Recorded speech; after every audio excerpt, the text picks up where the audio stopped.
بسم اللہ الرحمن الرحیم۔ السلام علیکم ناظرین، عرفان ہاشمی آپ کو پروگرام دو ٹوک میں خوش آمدید کہتا ہوں، اور اسلام آباد سے میرے ساتھ موجود ہیں ابراہیم رائے صاحب۔ رائے صاحب السلام علیکم۔ وعلیکم السلام۔ رائے صاحب، بہت دیر سے ہم کہہ رہے تھے کہ کپتان نے جب جلسے کیے تو لگ بتے جائیں گے۔ آج عمران خان نے جلسہ کیا، اور یہ اسی طرح کے جلسے تھے جس وقت وہ اپوزیشن میں تھے اور اپوزیشن کی تحریک چلا رہے تھے حکومت وقت کے خلاف۔ نمبرز نہیں نیچے گرے، سروے کچھ اور کہتے ہیں جن کو میں مانتا نہیں ہوں، کیونکہ سروے کبھی بھی سچے نہیں ہوتے۔ 8-10 اور 1000 2000 لوگوں کو پورے ملک کے اوپر مسلط نہیں کیا جا سکتا کہ پورے ملک کی رائے کیا ہے۔ رائے صاحب، عمران خان کی تقریر ہم نے جو آج سنی، یہ امپورٹنٹ اس لیے ہے کہ آپ وزراء کو سنتے ہیں، آپ مشیروں کو سنتے ہیں کہ وہ حکومت کی پالیسی اور ترجمانی کر رہے ہوتے ہیں کسی بھی موقع کے اوپر، کسی بھی موضوع کے حوالے سے، اور جو لائن آف ایکشن چاہے وہ کرپشن کے حوالے سے اپنائیں یا پھر اپنی پالیسیز کے حساب سے اپنائیں۔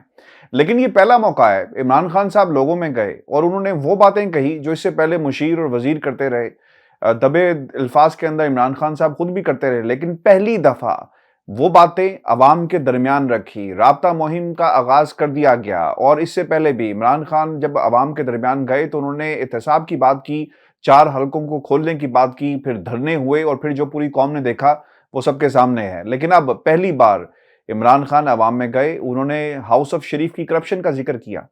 ہاؤس آف شریف جس طرح ملک سے بھاگے اس کا ذکر کیا، اور اپنی غلطیوں کو بھی تسلیم کیا۔ 2 بڑی باتیں انہوں نے تسلیم کی ہیں کہ مہنگائی کے اوپر انہوں نے کہا کہ واقعی ملک کے اندر مہنگائی ہے، اور میں جاننا چاہتا ہوں اور سمجھنا چاہتا ہوں، اور میری کوشش ہے کہ اس مہنگائی کو کم کیا جائے۔ اور دوسری بات انہوں نے نواز شریف صاحب کے حوالے سے کی۔ باتیں رائے صاحب آج وہاں پہ بہت ہوئی ہیں، میں چاہوں گا کہ 1 بائی 1 میں آپ کے سامنے اس کو ریویل کروں، اور ہم اس کے اوپر اپنا تجزیہ آج کے اس پروگرام میں شامل کریں۔ اور پھر ایک اور بھی تقریر ہوئی ہے، وہ تقریر عوام کے درمیان تھی، اور یہ تقریر عدالت کے اندر تھی، جج صاحب کے سامنے، جہاں دلیل نہیں ہوتی، جہاں پر آپ کے پاس کوئی ثبوت نہیں ہوتے، وہاں پر یہ تقریروں سے کام چلانے کی کوشش کرتے ہیں۔ غلط پلیٹ فارم تھا، لیکن تقریر وہاں پہ کی گئی۔ ان دونوں تقریروں کی کیا حیثیت ہے، آج کے اس پروگرام میں ہم ڈسکس کریں گے۔ اور پھر کچھ دعوے کیے جا رہے ہیں۔ رائے صاحب، رانا ثناء اللہ صاحب کہتے ہیں کہ پنجاب میں اور وفاق کے اندر گنتی پوری کر لی گئی ہے، اور جس طرح عدالتوں میں لفظوں کے ذریعے کیس جیتنے کی کوشش کی جا رہی ہے، اسی طرح الفاظ کے ذریعے گنتی کو پورا کیا جا رہا ہے۔ یہ تینوں خبریں آج بڑی امپورٹنٹ ہیں، لیکن سب سے پہلے عمران خان صاحب کی تقریر ہاؤس آف شریف پر بم بن کر گری، اور ہدف جو تھا وہ ہاؤس آف شریف تھا۔ وہ لوگ جو ملک سے بھاگ گئے ان کے حوالے سے بھی ذکر کیا گیا، 2 بیٹوں کا ذکر کیا جو ملک واپس نہیں آنا چاہتے، نواز شریف کے، مریم نواز کی بھی بات کی۔ راج صاحب، how important this speech is, چونکہ جو ابتدائیہ تھا اس میں اس تقریر کے حوالے سے کچھ چیزیں میں نے ریویل کی ہیں، لیکن starting with how important this speech was. دیکھیں، پرائم منسٹر نے انڈائریکٹلی اپنا کمپیریزن رکھا ہے شہباز شریف کے ساتھ، میاں نواز شریف کے ساتھ، اور آصف علی زرداری کے ساتھ عوام کے سامنے۔ آپ کہہ سکتے ہیں کہ عوام کی عدالت میں انہوں نے خود کو پیش کیا ہے، اور ان سے کہا ہے کہ آپ فیصلہ کریں کہ مجھ میں، شہباز شریف میں، میاں نواز شریف میں اور آصف علی زرداری میں کیا فرق ہے۔ اور اگر آپ ان چاروں کا کمپیریزن کر لیں تو آصف علی زرداری ایک ایسی شخصیت ہیں جن کے متعلق انٹرنیشنل ہیڈ لائنز اس قسم کی بنی تھیں کہ ان سے ہاتھ ملانے کے بعد آپ کو اپنے پاکٹس چیک کرنے پڑتے ہیں، آپ کو اپنی جیبیں چیک کرنی پڑتی ہیں کہ کیا آپ کی جیبیں سلامت ہیں، یہاں تک کہ آپ کو اپنے ہاتھ بھی چیک کرنے پڑتے ہیں کہ کہیں انہوں نے آپ کے ہاتھ بھی تو نہیں لوٹ لیے، آپ کے ہاتھ بھی آپ کے بازو پر موجود ہیں یا نہیں موجود۔ مسٹر 10% کا جو خطاب ملا تھا آصف علی زرداری کو، ہم سب جانتے ہیں کہ کس لیول کی کرپشن آصف علی زرداری نے کی تھی، اور سندھ میں کس طریقے سے وہاں پر جو رفائی پلاٹ تھے، جو پارکنگ پلازاز تھے، اسی طرح جو سندھ بلڈنگ کنٹرول اتھارٹی ہے اس کے ساتھ ملی بھگت کر کے اپنے ڈی جیز لگا کر وہاں پر اتنی بڑی تباہی کی گئی اور اتنے بڑے پیمانے پر کرپشن کی گئی کہ اس کو کبھی بھی دوبارہ سے کمپنسیٹ نہیں کیا جا سکتا، اس کی کوئی تلافی نہیں کی جا سکتی۔ دوسری جانب میاں نواز شریف ہیں۔ آپ میاں نواز شریف کے متعلق جس قسم کے اخبارات میں آرٹیکلز چھپتے رہے جس قسم کے کک بیکس کے الزامات ان پر لگتے رہے، جس طرح سے عدالتیں ان کو سزائیں دیتی رہیں، جس طرح کے شاہی محلات انہوں نے بنائے، اور پھر میاں نواز شریف کے متعلق جو ایک انٹرنیشنل اوپینین بھی رہا، تو آپ میاں نواز شریف کو بھی کمپیریزن کر لیں تو کیا پرائم منسٹر عمران خان سے وہ کسی بھی حوالے سے بہتر ثابت ہوتے ہیں؟ شہباز شریف کے متعلق ہم سب کو پتہ ہے، ایک تو شہباز شریف کا انٹرنیشنل ایکسپوجر ظاہر ہے وہ پرائم منسٹر نہیں رہے، اور نہ ہی وہ کوئی عالمی سطح کے کوئی فگر تھے، تو انٹرنیشنلی تو ان کا کوئی ایکسپوجر نہیں رہا۔ آصف علی زرداری تو چلیں محترمہ کی جب شہادت ہوئی تھی تو اس کے بعد بن گئے تھے، حادثاتی طور پر صدر بن گئے تھے، تو شہباز شریف کے اوپر تو کرپشن کے اس قسم کے الزامات ہیں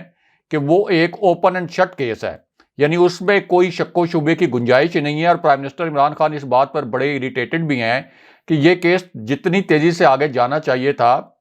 اتنی تیزی سے آگے نہیں گیا۔ اب اس کے بعد آپ رکھ لیں پرائم منسٹر عمران خان کو آئینے کے سامنے اور ہر طرح سے مہذب عدسے سے میگنیفائر سے پرائم منسٹر عمران خان کو پرکھ لیں، یعنی پرائم منسٹر عمران خان پاکستان کے لیے ایک انٹرنیشنل فگر بھی تھے، عالمی سطح پر ان کا نام جب وہ سیاست میں آئے تو اس سے پہلے بھی تھا۔ شوکت خانم ہاسپٹل انہوں نے سیاست میں آنے سے پہلے بنا دیا، نمل یونیورسٹی انہوں نے بنا دی، اس کے بعد دیگر 2 شہروں میں شوکت خانم ہاسپٹلز کی بنیاد رکھ دی، کراچی میں بھی پشاور میں بھی، اس کے ساتھ ساتھ فلاح عامہ کے دیگر کام بھی کیے، اور آج تک 1 روپے کی کرپشن، یہ جو بیانیہ بنایا نا شہباز شریف نے 1 دھیلے کی کرپشن، 1 دھیلے کی کرپشن کا الزام ثابت ہونا تو ایک طرف، 1 دھیلے کی کرپشن کا الزام بھی پرائم منسٹر عمران خان پر نہیں لگ سکا، کوئی الزام بھی نہیں لگا سکا کہ پرائم منسٹر عمران خان کوئی بددیانت شخص ہیں یا کوئی انہوں نے کوئی کرپشن کی ہے۔ تو چوائسز جو ہیں وہ بڑی کلیئر ہیں، یعنی عوام کے سامنے اگر کمپیریزن کیا جائے تو چوائس بڑی کلیئر ہے کہ ان 4 لوگوں میں سے کون ٹرانسپیرنٹ ہے، کون ایسا ہے جس کے متعلق یہ کہا جا سکتا ہے کہ وہ شفاف سیاست کرے گا اور اس کو حکمرانی کا موقع ملے تو وہ ایک صاف ستھرا ایسا حکمران ہوگا جو کہ کرپشنز میں، کک بیکس میں اور منی لانڈرنگ جیسے یہ جو لانتے ہیں ان میں انوالو نہیں ہوگا۔ تو ظاہر ہے کہ پرائم منسٹر عمران خان کا تو کوئی کمپیریزن نہیں ہے۔ پھر آپ نے دیکھا کہ بل گیٹس یہاں پر آئے، پرائم منسٹر عمران خان کے جو انٹرنیشنل دورے تھے، کتنی پرائم منسٹر عمران خان کو پذیرائی ملی، وائٹ ہاؤس میں سابق امریکی صدر ٹرمپ نے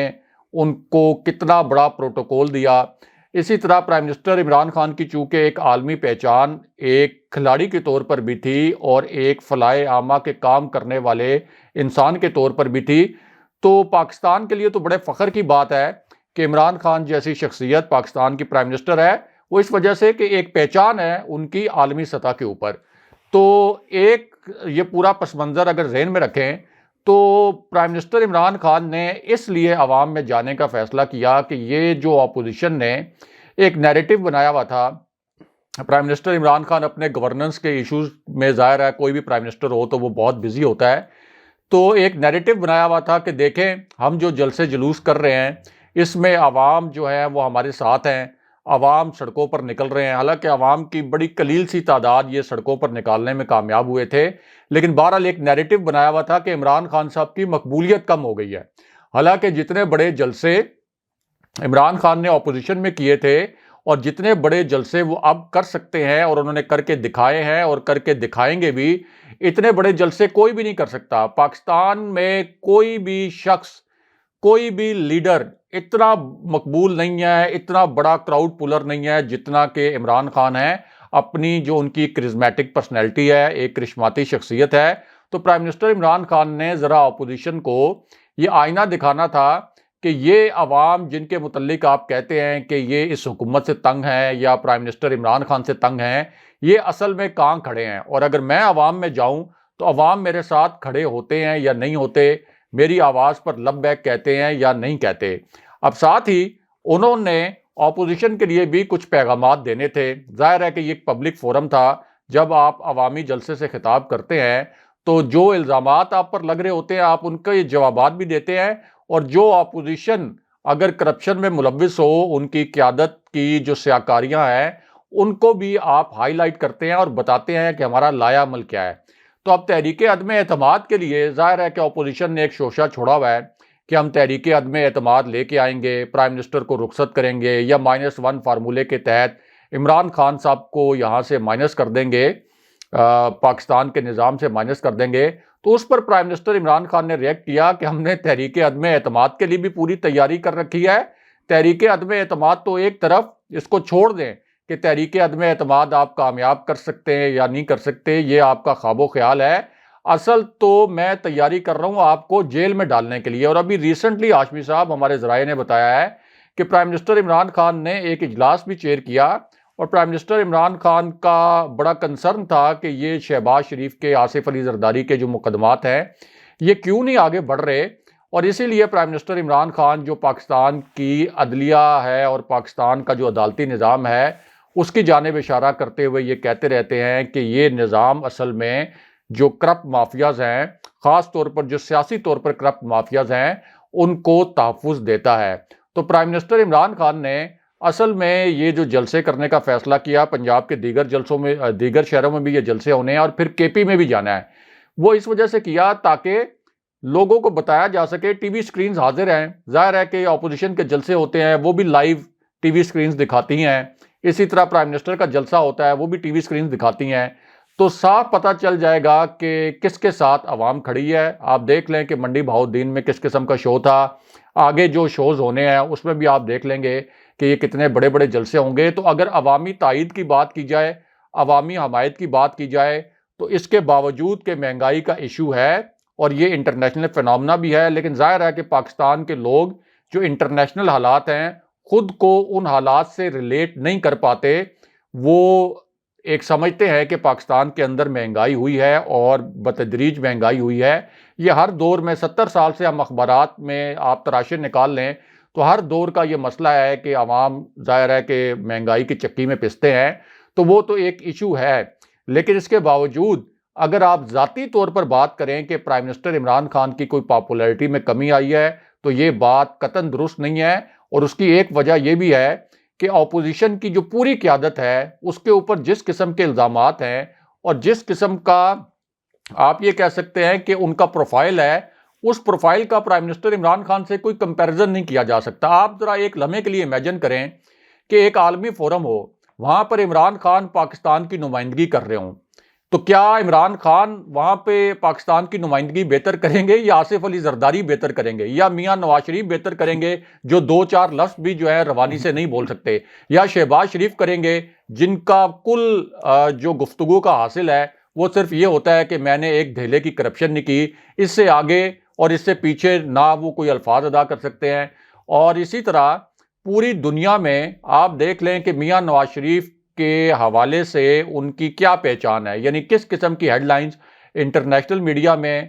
پاکستانی میڈیا میں ان کے حوالے سے لگتی رہیں، اسی طرح آصف علی زرداری کے حوالے سے لگتی رہیں، لیکن پرائم منسٹر عمران خان کے حوالے سے تو پوری دنیا میں ہمیشہ مثبت رپورٹنگ ہوتی رہی، ان کے سیاست میں آنے سے پہلے بھی۔ تو وہ تو پاکستان کا ایک سافٹ امیج ہے، پاکستان کا ایک مثبت چہرہ ہے، اور ایک ایسا چہرہ ہے کہ آپ نیوزی لینڈ میں بھی چلے جائیں، آپ کسی دور دراز ملک میں بھی چلے جائیں تو عمران خان کا نام لیں تو عمران خان کو لوگ جانتے ہیں، وہ لوگ جو پاکستانی نہیں بھی ہیں تو وہ عمران خان کو جانتے ہیں، لیکن میاں نواز شریف اور شہباز شریف کو تو یہ جو آپ کا سب کانٹیننٹ ہے اس کے باہر تو عام لوگوں میں سے کوئی جانتا نہیں ہوگا، اگر ان کے سامنے آپ ان کا نام لیں تو ان کو پتہ نہیں ہوگا کہ یہ پاکستان میں حکمران رہے ہیں۔ تو اس لیے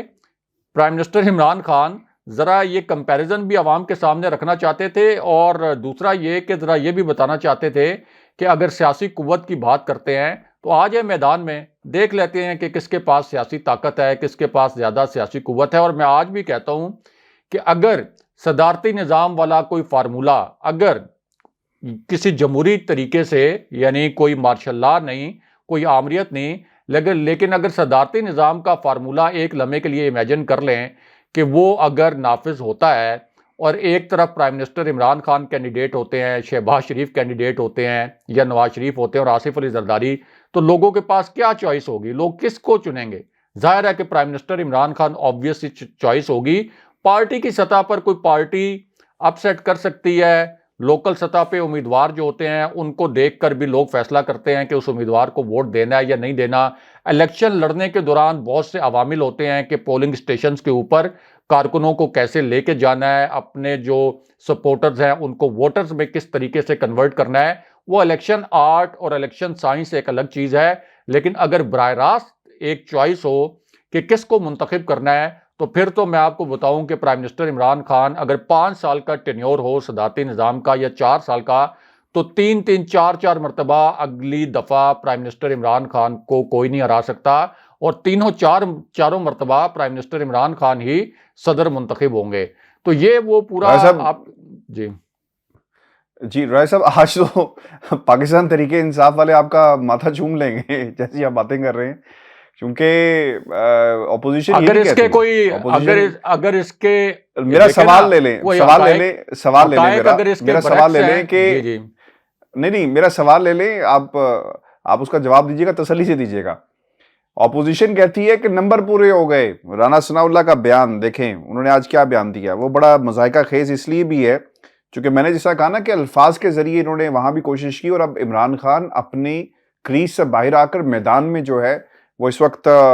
یہ کھیل رہے ہیں, میچ کھیل رہے ہیں, اور اوبیسلی چوکے چھکے لگیں گے. وہ یہ کہتے ہیں کہ مرکز اور پنجاب میں حکومت کے خلاف عدم اعتماد کے لیے گنتی پوری کر لی گئی. رانا ثناء اللہ صاحب نے یہ بات کہی ہے. وہ یہ کہتے ہیں کہ قومی اسمبلی میں 172 کے لیے 4 اور پنجاب میں سادہ اکثریت کے 18-19 ووٹوں کا معاملہ ہے جسے پورا کر لیا گیا ہے, یہ دعویٰ کیا جا رہا ہے. نمبر پورے ہوئے ہیں کہ رانا ثناء اللہ صاحب لفظوں کے ذریعے صرف ان نمبروں کو پورا کر رہے ہیں؟ ان نمبرز پر بھی آتے ہیں, جو آپ نے کامنٹ کیا اس کے متعلق بھی تھوڑی سی بات کرتے ہیں. مجھے یہ بتائیں کہ کیا حقائق جو میں نے باتیں کی ہیں ان سے مختلف ہیں؟ آپ مجھے بتائیں کہ کون سا انٹرنیشنل فورم ہے جہاں پہ میاں نواز شریف نے, آصف علی زرداری نے پاکستان کو عمران خان سے بہتر طور پر ریپرزینٹ کیا ہو, پاکستان کی بہتر نمائندگی کی ہو. آپ دیکھ لیں کہ UNGA کا جو سیشن تھا وہاں پہ پرائم منسٹر عمران خان نے کتنی تاریخی تقریر کی, کشمیر کے اوپر انہوں نے کتنی مدلل قسم کی تقریر کی تھی, اور RSS کے بخیے ادھیڑ کر رکھ دیے. پھر اسلامو فوبیا جس کے متعلق روسی صدر اب بات کر رہے ہیں, جس کے متعلق کینیڈین پرائم منسٹر کا بیان آیا ہے, یہ اسلامو فوبیا کے متعلق کس نے بات کرنی شروع کی تھی سب سے پہلے؟